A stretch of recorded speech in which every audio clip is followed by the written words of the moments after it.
যার একাধিক বিয়ে করার সামর্থ্য আছে সে যদি না করে সেটাই তার জন্য গুনার কাজ। জি, এই কথাগুলো বলার সাহস পায় না অনেকে, এই কথাগুলো বলার সাহস হয় না, আলেমদেরই হয় না। দুইটা বিয়ে করলে মানুষ আবার কি মনে করবে, আমার মনে হয় চরিত্রের সমস্যা ইত্যাদি ইত্যাদি। আরে বোকা, তাহলে কোরআনের মধ্যে 4টা বিয়ের কথা আসলো কেন? আল্লাহ পাক কি এমনি এমনি আয়াত নাযিল করলেন নাকি?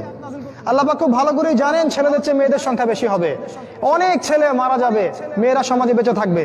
কত অসংখ্য এতিম মেয়ে সমাজে পড়ে আছে, অসংখ্য বিধবা মেয়ে সমাজে পড়ে আছে, ওদের দায়িত্ব নিতে হবে না? কে নিবে ওদের দায়িত্ব? কিন্তু ছেলেরা দায়িত্ব না নেয় কে দায়িত্ব নিবে? ওই মেয়েগুলা কি সমাজের প্রজাপতি হয়ে থাকবে? ওরা কি পতিতালয়ের সম্পত্তি হবে? ওদের অধিকার নাই।